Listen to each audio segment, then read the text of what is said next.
We're always celebrating food here. It is National Pizza Day. Geraldo Rivera here this morning. Would you like my piece? That pizza's a little You don't much. like this No, too much. Yeah, National Pizza Day. So we celebrate everything here on the show. Today is National Pizza Day, but we also always celebrate Geraldo Rivera, who we love having on the couch. Good to see you, sir. I like National Pizza Afternoon Day. Always. Well, you got a goober on there. Goober. Can we get a close-up, actually? Well, I want to talk to you about the can we talk about the Trump transition team? Now, you know, it's kind of interesting to watch this morning and viewer comments rolling in saying, oh, you know, Chris Christie, no, he's not been fired or he's just been sidelined. He's just been demoted. And other people saying, well, forget about Chris Christie. Mike Pence has just been elevated to this position of now running the transition team. What do you make of what happened?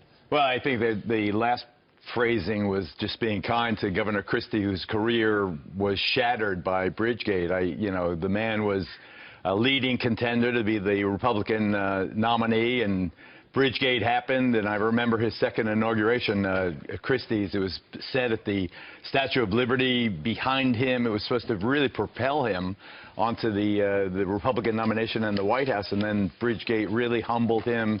It made everybody think of every stereotype of just a bully and someone who made his subordinates take the fall for him. I thought that he was lucky that you know, Trump trusted him, gave him some political life, Chris Christie, for that you know, for the year and a half of the campaign. Now, you know, it's time for the grown-up in the room. Mike Pence, everyone is giving him very, very high reviews. He may be the most powerful vice president ever, maybe even more than Dick Cheney, as Donald Trump relies on him. Right. Governor Pence knows how to run a government, and it is, to me, totally fitting that that Governor Pence be in charge of the transition. Speaking of grown-ups in the room, these riots, they've been going on for the third day now, getting out of hand, quite frankly. And as our own Bill Riley said, this is just disgraceful. This is disgraceful. This is not what our country is about. Is it time for President Obama to step in and say something? Well, first of all, I think the bitter irony of all of what's going on here is that the cities where they are venting their rage are all cities that went overwhelmingly for Hillary Clinton. Mm-hmm. So presumably they are destroying the property of people who are allied with them politically. So these are their political friends. In Manhattan, you demonstrated in Manhattan, 87% of Manhattan voted for Hillary Clinton. Portland, Berkeley, San Francisco, Los Angeles. So what are you doing? You're wrecking your own family stuff. Geraldo, these cities, we saw in Philadelphia, I mean, the numbers were down. They didn't come out for Hillary Clinton in the way that they came out for President Obama. So they sat on their hands and didn't vote.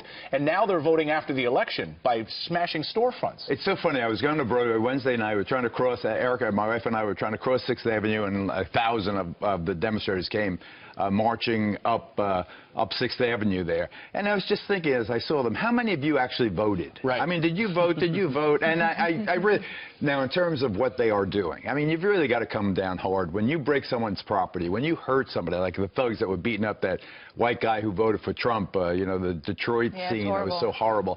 That, and the other thing that was just as horrible to me was white students shouting white power and build the wall in their schools and putting up signs that say colored people drink from this water fountain, white people from that. I think both that is hate. Hate crime should be prosecuted as such. We should but you're not be intolerant. You're not apples to appling here. We're looking at business being burned down. We're looking at things being thrown at to cops. me, I'm telling you, Pete, I'm telling you. No, the mass scale of this over 3 days, intolerant. it's going to grow into the weekend. A hateful act is a hateful act, whether it's that you're seeing or whether it's someone shouting white power. Fair enough. One is speech, as bad as it may be. Another is assaulting cops. What I said was not speech. That's hate. Well, I understand. What's your line of hate speech and speech? I mean, I get it. There's really terrible. I was a protester in 1968. I was arrested in 1969 in Washington, D.C., in Donald Rumsfeld's office for a protest. You protest. That is a long tradition of that, protected by the United States Constitution. If you're willing, as a person committing civil disobedience, to take the legal consequences, then that is part of a long tradition. Have you ever but seen if you're this, breaking stuff, if you're absolutely have you seen this after an election? Have you seen this type of violence? And we're showing you these videos here after a presidential election. I don't remember. I know that in 1968 in the Chicago conventions, it was during the process where all of the violence happened. Yeah, but nothing like this. I want to be very, very clear here. The person who did that deserves to go to jail. A riot is a Class C felony in Oregon. You go to jail for that. You go to jail for you sit your ass in jail for a year. Let's see how much you're going to break the next time. But Geraldo, you remember the 2008 riots, right? that didn't happen when Barack Obama was elected and promised to fundamentally transform our country. I mean, this is a problem exclusive, violently wise, riot-wise, to the left. Shouldn't Barack Obama be coming out and saying, maybe with Trump, maybe Obama and Trump come out together and say enough is enough?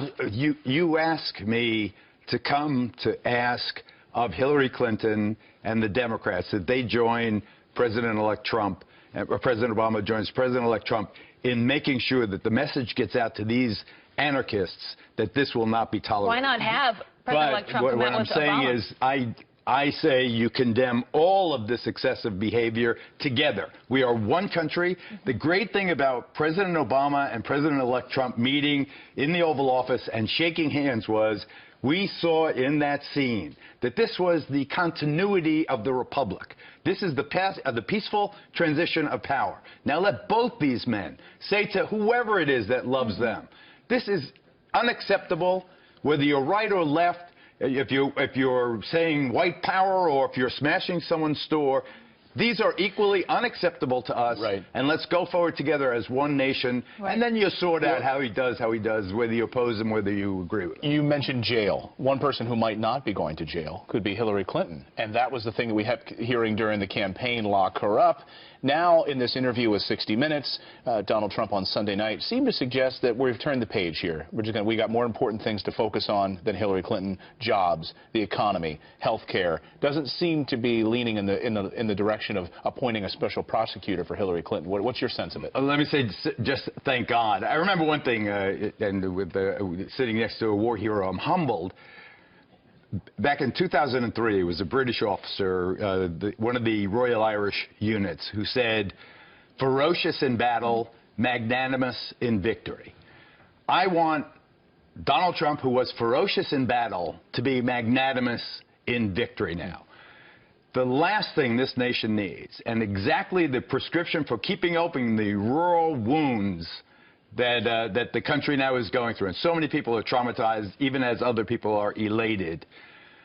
The worst thing we could do right now is to have a special prosecutor bring Hillary Clinton up there. You want to see that same cast of characters again?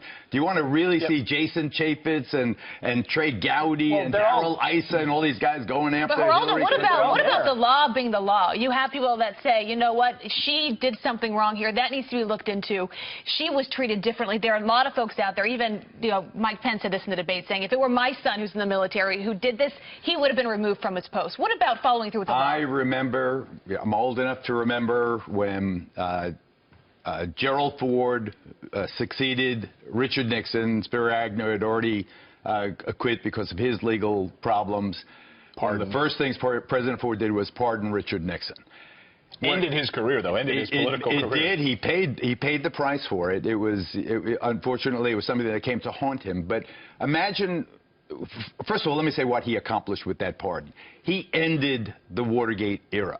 He ended the disruption and turmoil from the Vietnam War. With that single act, that bold stroke, President Nixon is hereby pardoned and therefore removed from the judicial processes.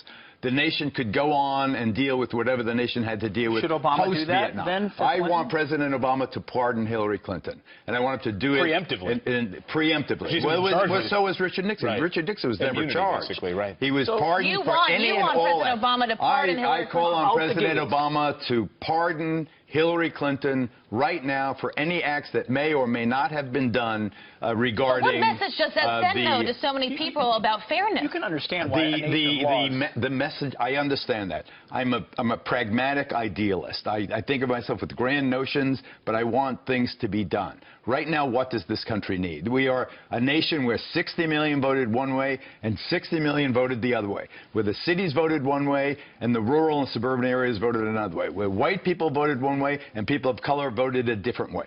What the president has to do is try to bring everybody together. We're not going to heal these divides overnight, but the last thing we need is a high-profile persecution of Hillary Clinton, who I submit has paid enough for all of her alleged misdeeds.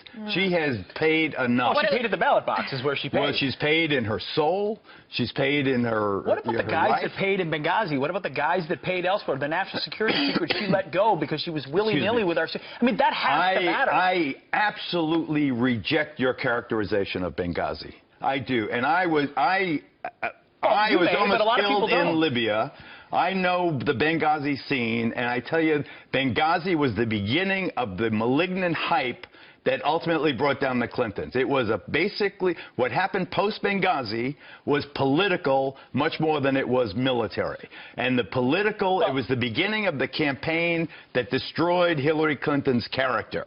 It went from Benghazi to the private email server, and then WikiLeaks joined in, and who knows what job the Russians did, and I think that deserves to be probed. Going forward, to me, what I would like to see, what role, and this, rather than whether Hillary Clinton is going to be prosecuted for imaginary, real or imagined offenses, what I would like to see is a real probe, a bilateral probe led by the Republican administration, by the Trump administration, into what exact role did Russia play or not play in the WikiLeaks scandal. Did they penetrate our cybersecurity? Are they now a threat to manipulate all of our elections going forward?